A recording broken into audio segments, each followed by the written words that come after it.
வணக்கம், இது தந்தியின் இன்று. வரவேற்பது ரஞ்சித். சென்னையில் பிரபல ரவுடி என்கவுண்டரில் சுட்டுக் கொலை, திருப்பதி கோயிலில் சாந்தி ஹோமம் நடத்தி தீட்டுக்கழிப்பு என பரபரப்புகள் வரிசை கட்டிய நாள் இன்று. முதலில் ரீபோஸ் மெட்ரஸஸ் வழங்கும் தலைப்புச் செய்திகள். ஆந்திராவில் கைது செய்யப்பட்ட பிரபல ரவுடி சி சிங் ராஜா சென்னையில் இன்று காலை என்கவுண்டரில் சுட்டுக் கொலை. போலீசாரை தாக்கிவிட்டு தப்பிச் செல்ல முயன்றதாக காவல்துறை விளக்கம். தொடரும் என்கவுண்டர் சம்பவங்களால் ரவுடிகள் அதிர்ச்சி. ஆம்ஸ்ட்ராங் கொலைக்கும் சி சிங் ராஜா என்கவுண்டருக்கும் தொடர்பு இல்லை என இணை ஆணையர் சுபி சக்கரவர்த்தி விளக்கம். சி சிங் ராஜாவின் உடலுக்கு மனைவி மற்றும் 4 துணைவிகள் உரிமை கோருவதால் ஒப்படைப்பதில் சிக்கல். திருப்பதி லட்டு சர்ச்சையை அடுத்து ஏழுமலையான் கோயிலில் மகா சாந்தி ஹோமம் நடத்தி இன்று புனித நீர் தெளிப்பு.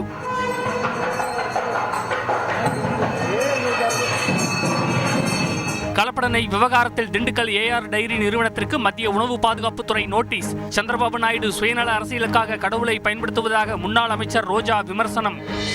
இலங்கை கடற்படையினரால் கைது செய்யப்படும் தமிழக மீனவர்களுக்கு அபராதம் விதிக்கப்படுவதை தடுத்து நிறுத்துங்கள். மத்திய வெளியுறவு அமைச்சர் ஜெய்சங்கருக்கு முதலமைச்சர் ஸ்டாலின் இன்று கடிதம். முதலமைச்சர் குறித்து அவதூறாக பேசிய வழக்கில் அதிமுக எம்பி CV சண்முகத்துக்கு உச்சநீதிமன்றம் இன்று கடும் கண்டனம். நிபந்தனையற்ற மன்னிப்பு கோரி பிரமாண பத்திரம் தாக்கல் செய்யவும் உத்தரவு. சிறார் ஆபாச படங்களை செல்போனில் வைத்திருந்தாலே குற்றம். போக்சோ சட்டத்தில் திருத்தம் மேற்கொள்ள மத்திய அரசுக்கு உச்சநீதிமன்றம் இன்று அதிரடி உத்தரவு.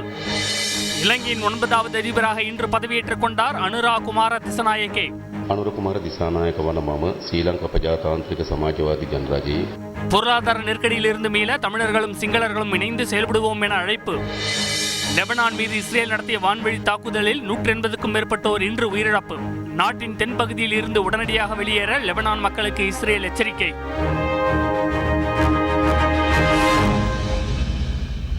ஆந்திராவில் கைது செய்யப்பட்ட பிரபல ரவுடி சி சிங் ராஜா சென்னையில் நடைபெற்ற போலீஸ் என்கவுண்டரில் இன்று சுட்டுக் கொல்லப்பட்டார். சென்னையில் 6 நாட்களுக்குள் 2 ரவுடிகள் என்கவுண்டர் செய்யப்பட்டிருப்பது பெரும் பரபரப்பை ஏற்படுத்தியுள்ளது. காவல்துறையின் தொடர் அதிரடி நடவடிக்கை ரவுடிகள் மத்தியில் கலக்கத்தை உண்டாக்கியுள்ளது. கொலை, ஆள்கடத்தல், மாமூல் வசூல் உள்ளிட்ட பல்வேறு வழக்கில் தேடப்பட்டு வந்த பிரபல ரவுடி சி சிங் ராஜாவை ஆந்திர மாநிலம் கடப்பாவில் தனிப்படை போலீசார் நேற்று கைது செய்து சென்னைக்கு அழைத்து வந்தனர்.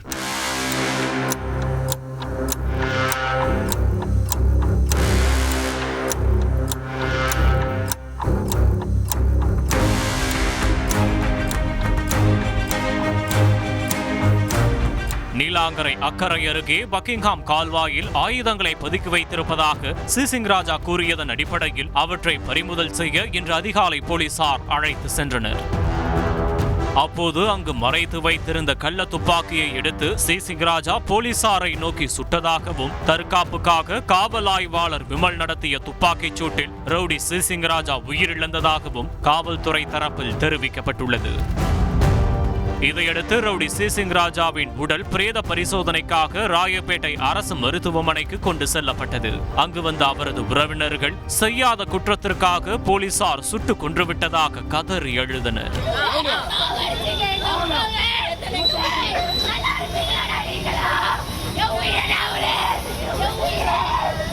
சென்னை காவல் ஆணையராக பொறுப்பேற்ற IPS அதிகாரி அருண் ரவுடிகளுக்கு புரியும் மொழியில் நடவடிக்கை இருக்கும் என எச்சரித்திருந்தார்.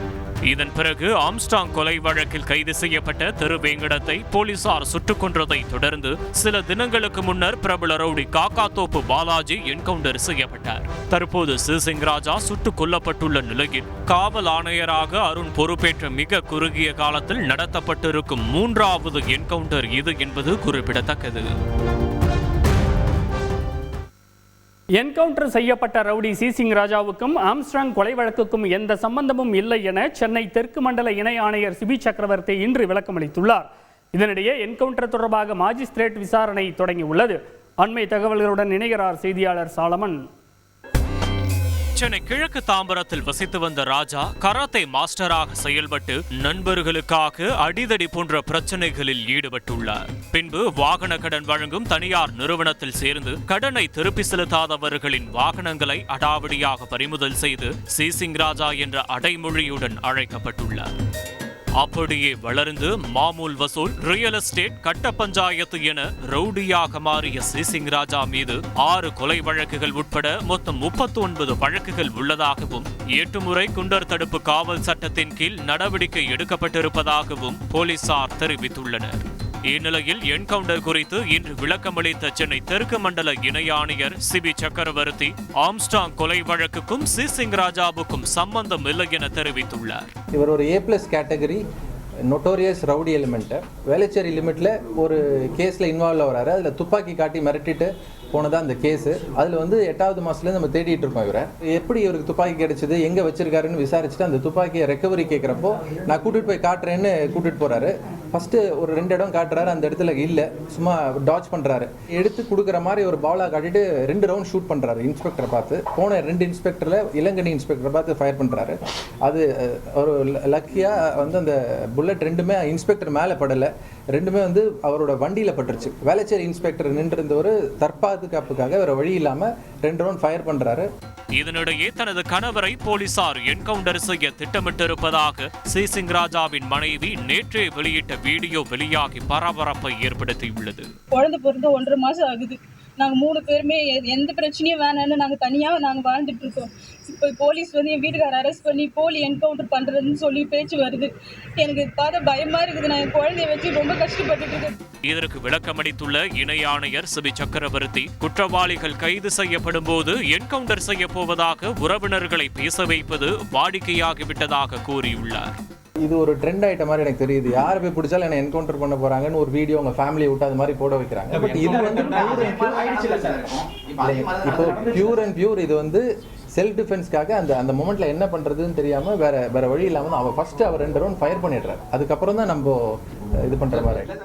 மறுபுறம் போலீஸ் துப்பாக்கிக்கு பயந்து போதைப் பொருள் கடத்தலை முக்கிய ரவுடிகள் கைவிட்டிருப்பதாகவும், ரவுடிகள் என்கவுண்டரால் தமிழ்நாட்டில் போதைப் பொருள் புழக்கம் கணிசமாக குறைந்துள்ளதாகவும் காவல்துறையினர் தரப்பில் தகவல் தெரிவிக்கப்பட்டுள்ளது.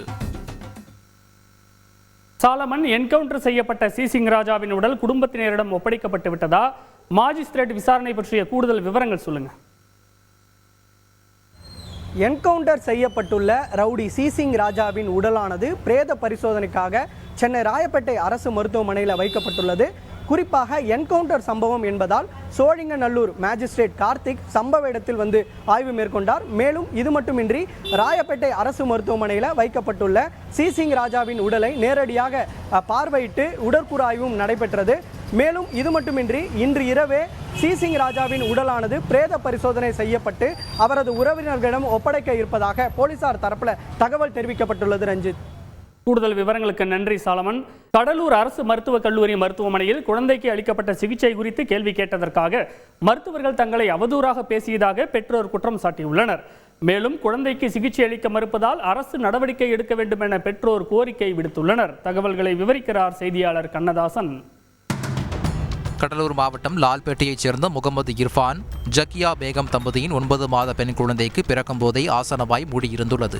கடலூர் அரசு மருத்துவக் கல்லூரி மருத்துவமனையில் 9 மாதங்களாக குழந்தைக்கு சிகிச்சை அளிக்கப்படும் சூழலில் சில நாட்களுக்கு முன்பு 2வது முறையாக அறுவை சிகிச்சை செய்யப்பட்டுள்ளது. ஆனால் குழந்தைக்கு சிறுநீர் கழிப்பதில் சிரமம் ஏற்பட்டதைத் தொடர்ந்து குழந்தையின் தந்தை முகமது இர்ஃபான் அறுவை சிகிச்சை செய்த மருத்துவர் ரவீந்திரனிடம் இதுகுறித்து கேட்டுள்ளார். இதற்கு உனக்கு சொன்னால் புரியாது, நீ மருத்துவ படிப்பு படித்து விட்டு வா என மருத்துவர் ரவீந்திரன் அலட்சியமாக பேசியதாக முகமது இர்ஃபான் குற்றம் சாட்டியுள்ளார்.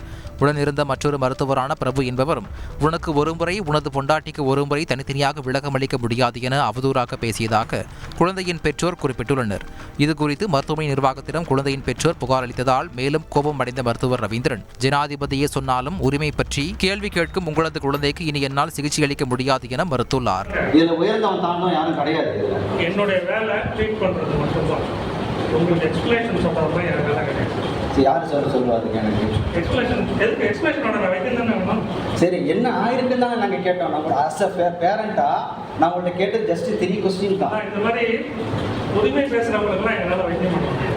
இது குறித்து குழந்தையின் பெற்றோர் முகமது இர்ஃபான் மற்றும் ஜக்கியா பேகம் கூறுகையில், நீ அயோக்கியன், நீ கிரிமினல் மைண்டு உள்ளவன், உன்னுடைய குழந்தையை நான் இனி பார்க்க முடியாது, மன்னிப்பு கடிதம் நான் கொடுக்க வேண்டும் என்று சொல்கிறார்கள். மன்னிப்பு கடிதம் கொடுத்தால் மட்டும்தான் என்னுடைய குழந்தையை அந்த டாக்டர் ரவீந்திரன் என்பவர் மருத்துவம் பார்ப்பதாக சொல்கிறார்கள். இப்போ யூரின் 3 நாளாக போகாமல் ரொம்ப வயிறு வீங்கி போயிடுது, வாமிட் எடுக்க ஆரம்பிக்குது பாப்பா. ஆனால் ஒரு நாளைக்கு ஒரு தடவை டியூப் போடுறாங்க, போட்டாலும் எதனால இந்த பிரச்சனை வந்துச்சு ஏன்னு கேட்டால் தான் பதில் சொல்ல மாட்டேங்கிறாங்க. எங்களுக்கே தெரியல, உங்களுக்கு புரிய வைக்க எங்களுக்கு தெரியல அப்படிங்கிறாங்க. இந்த விவகாரத்தில் சுகாதாரத்துறை தலையிட்டு குழந்தைக்கு சிகிச்சை அளிக்க நடவடிக்கை எடுக்க வேண்டும் எனவும் அவர் கோரிக்கை விடுத்துள்ளார். செய்தியாளர் கண்ணதாசன் வழங்கும் கூடுதல் தகவல். மருத்துவமனை முதல்வர் திருப்பதி தலைமையிலான பேச்சுவார்த்தை நடைபெற்றிருக்கிறது. அப்போது பார்த்தீங்கன்னாக்க மருத்துவர் பக்கமே முதல்வர் திருப்பதி பேசியதாகவும் கூறப்படுகிறது. இறுதியாக குழந்தையின் நலன் கருதி குழந்தையின் பெற்றோர் பார்த்தீங்கன்னாக்க மருத்துவரிடம் வாய்மொழியாக வருத்தம் தெரிவித்து சென்றுள்ளதாக தெரிவித்துள்ளனர். ரஞ்சித். நன்றி கண்ணதாசன். திருப்பதி லட்டில் விலங்கு கொழுப்பு கலக்கப்பட்டதாக குற்றச்சாட்டு எழுந்ததை தொடர்ந்து ஏழுமலையான் கோயிலில் இன்று சாந்தி ஹோமம் நடத்தப்பட்டு தூய்மை பணிகள் மேற்கொள்ளப்பட்டது.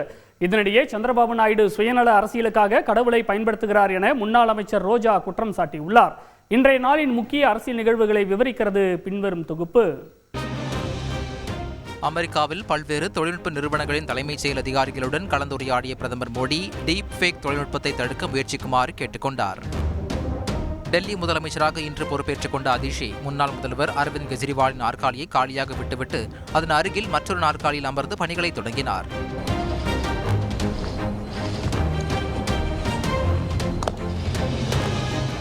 மேலும் ராமர் வனவாசம் சென்றபோது பரதன் எவ்வாறு 14 ஆண்டுகள் ஆட்சி செய்தாரோ அதே போல ஆட்சி செய்வேன் என அதிஷி தெரிவித்துள்ளார். லட்டு விவகாரத்தில் திருப்பதி ஏழுமலையான் கோயிலில் மகா சாந்தி ஹோமம் நடத்தப்பட்டு லட்டு தயாரிக்கும் இடங்களில் புனித நீர் தெளிக்கப்பட்டது.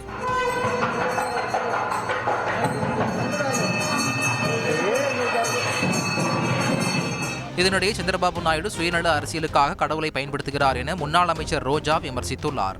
చంద్రబాబు నాయుడు గారు ముఖ్యమంత్రి అయిన తర్వాత ஜெகன்மோகன் ரெட்டி ஆட்சியில் சந்திரபாபு நாயுடு பல முறை திருப்பதி வந்துள்ளார். அப்போது லட்டு சுவையில் மாற்றம் இருந்தால் புகார் சொல்லி இருக்கலாமே, ஏன் சொல்லவில்லை? சந்திரபாபு நாயுடு தான் தவறு செய்கிறார்.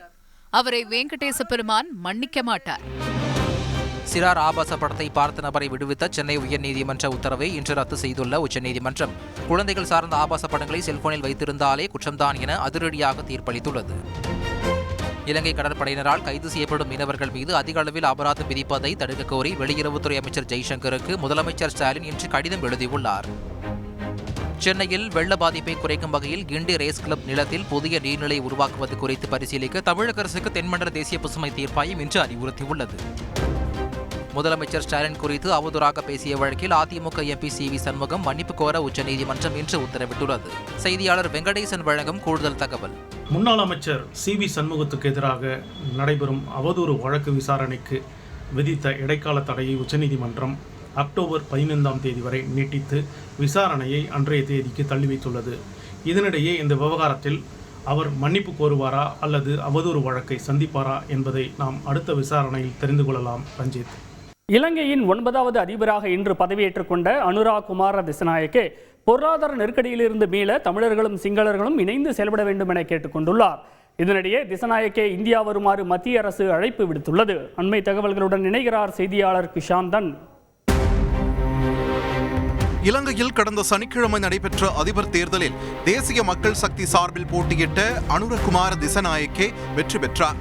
இதனையடுத்து கொழும்பு அதிபர் மாளிகையில் இன்று காலை எளிமையாக நடைபெற்ற நிகழ்ச்சியில் இலங்கையின் 9வது அதிபராக அனுரகுமார திசநாயக்கே பதவியேற்றுக் கொண்டார். அவருக்கு அந்நாட்டு தலைமை நீதிபதி ஜயந்த ஜெயசூர்யா பதவி பிரமாணம் செய்து வைத்தார். අනුරකුමාර දිසානායක වන මම ශ්‍රී ලංකා ප්‍රජාතාන්ත්‍රික සමාජවාදී ජනරජයේ. இதையடுத்து பௌத்த மத வழக்கப்படி புதிய அதிபரின் கையில் புத்த பிக்குகள் கயிறு கட்டி வாழ்த்து தெரிவித்தனர்.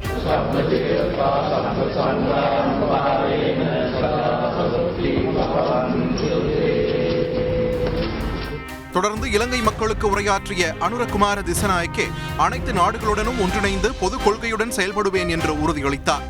කිසිදු නායකයෙක් ප්‍රතික්ෂේප කොට නැහැ. எனது ஆட்சியில் ஜனநாயகத்தை முறையாக பாதுகாப்பேன். சவால் மிக்க பொருளாதார சூழலில் ஆட்சி பொறுப்பேற்றிருக்கும் நான் பொருளாதாரத்தை மீட்டெடுக்க அனைவருடனும் இணைந்து பயணிப்பேன் என உறுதியளிக்கிறேன். එතුමාගේ ආදර්ශයට බේන් විශ්වතිවන්තයි. இதனிடையே இந்தியா வருமாறு அனுரகுமார திசநாயக்கேவிற்கு மத்திய அரசின் சார்பில் இன்று அழைப்பு விடுக்கப்பட்டுள்ளது.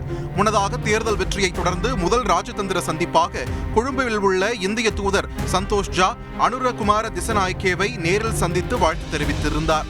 இந்நிலையில் இலங்கை பிரதமர் பதவியை தினேஷ் குணவர்தன இன்று ராஜினாமா செய்துள்ளார். செய்தியாளர் கிஷாந்தன் வழங்கும் கூடுதல் தகவல். ரணில் தலைமையிலான அரசாங்கத்தில் இருந்த பிரதமர் தினேஷ் குணவர்தன இன்றைய தினம் பதவி விலகி இருக்கிறார். இதனால் அமைச்சரவையும் தானாகவே கலைக்கப்பட்டு விட்டது. இன்னும் ஓரிரு நாட்களில் பாராளுமன்றம் கலைக்கப்படும் என தெரிவிக்கப்படுகின்றது. அத்தோடு தேசிய மக்கள் சக்தியின் பிரதிநிதித்துவப்படுத்தும் ஹரிணி அவர்கள் பிரதமராக நியமிக்கப்பட இருக்கின்றார். நவம்பர் மாதம் இறுதி அல்லது டிசம்பர் மாதம் முதலில் பாராளுமன்ற தேர்தல் நடக்கப்படும் என தெரிவிக்கப்படுகின்றது. ரஞ்சித். நன்றி கிஷாந்தன். லெபனானில் இஸ்ரேல் நடத்திய தொடர் தாக்குதலில் 100க்கும் மேற்பட்டோர் கொல்லப்பட்டிருப்பதாக லெபனான் சுகாதாரத்துறை தெரிவித்துள்ளது. பேஜர் வாக்கி டாக்கிகள் வெடிப்பு சம்பவங்களை தொடர்ந்து லெபனானில் இஸ்ரேல் தாக்குதலை தீவிரப்படுத்தியுள்ளது. தெற்கு லெபனானில் இருந்து மக்களை வெளியேற அறிவுறுத்தியுள்ள இஸ்ரேல் ஹிஸ்புல்லாவின் ஆயுத குவியல் இடங்களை குறிவைத்து அடுத்தடுத்து தாக்குதல்களை நடத்தியது.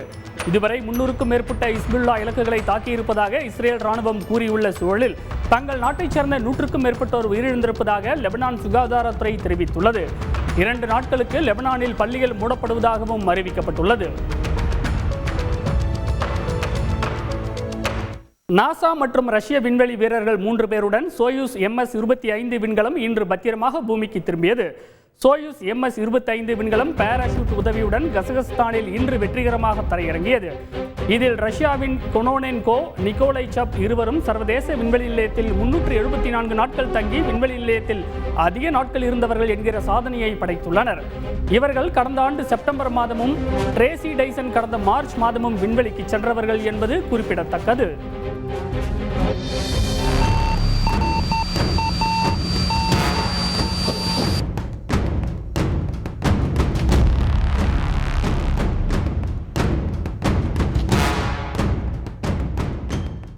எக்ஸ்பெடிஷன் 71 குழு பூமி திரும்பியதன் மூலம் சர்வதேச விண்வெளி நிலையத்தின் கமாண்டராக சுனிதா வில்லியம்ஸ் பொறுப்பேற்றுள்ளார்.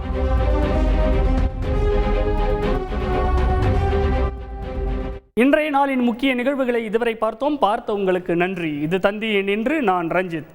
இனிய இரவு வணக்கம்.